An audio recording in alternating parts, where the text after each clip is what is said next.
ನಾನು ಜಯರಾಜು ಅಂತ ಪೂರಿಗಾಲಿ ಮಳವಳ್ಳಿ ತಾಲೂಕು ಮಂಡ್ಯ ಜಿಲ್ಲೆ ಮಾಜಿ ಜಿಲ್ಲಾ ಪರಿಷತ್ ಸದಸ್ಯರು.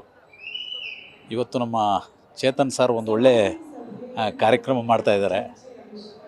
ಬಹುಶಃ ಈ ದೇಶದ ಹಲವಾರು ಪ್ರಗತಿಪರ ಚಿಂತಕರಲ್ಲಿ ಚೇತನ್ ಕೂಡ ಭಾಳ ಪ್ರಾಮುಖ್ಯವಾದ ವ್ಯಕ್ತಿ ಅಂತ ನನಗನ್ನಿಸ್ತದೆ.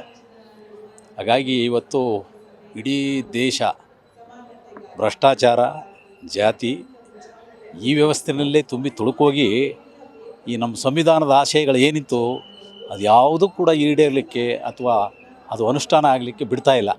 ಎಲ್ಲ ಮತೀಯವಾದಿಗಳು, ಕೋಮುವಾದಿಗಳು, ಈ ದುಷ್ಟಶಕ್ತಿಗಳೇ ಇವತ್ತು ನಮ್ಮ ಅಧಿಕಾರಗಳನ್ನು ಹಿಡ್ಕೊಂಬಿಟ್ಟಿದ್ದಾರೆ ಎಲ್ಲ ರಂಗದಲ್ಲೂ. ಯಾರೂ ಹೊರತಾಗಿ ಯಾವ ಪಕ್ಷಗಳು ಹೊರತಾಗಿಲ್ಲ. ಇದಕ್ಕೆ ನಾವೇನೋ ಒಂದು ಆಸೆ ಇಟ್ಕೊಂಡು ಈ ಪಕ್ಷ ಬಂದರೆ ನಮ್ಮನ್ನು ಉದ್ಧಾರ ಮಾಡ್ತದೆ, ಆ ಪಕ್ಷ ಬಂದರೆ ಉದ್ಧಾರ ಮಾಡ್ತದೆ ಅಂತೇಳಿ ನಾವು ಅಂದ್ಕೊಂಡಿದ್ವು.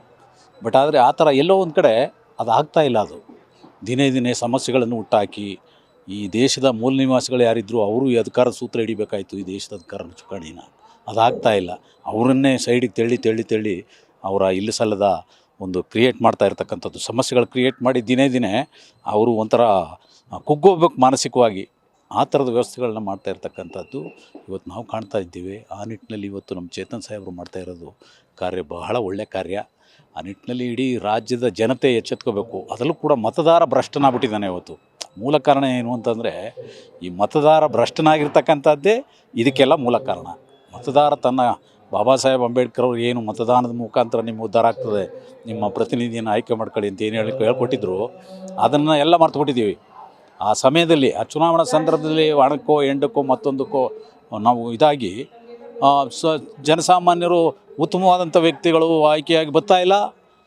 ಎಲ್ಲ ಭ್ರಷ್ಟರು, ದರೋಡೆಕೋರರು ಇಂಥವರೇ ಸೇರ್ಕೊಂಡು ಇವತ್ತು ರಾಜ್ಯ ಆಳ್ತಾ ಇದ್ದಾರೆ. ನಾವೆಲ್ಲಿ ಉತ್ತಮವಾದಂಥ ಆಡಳಿತ ನಿರೀಕ್ಷೆ ಮಾಡೋಕ್ಕೆ ಸಾಧ್ಯ?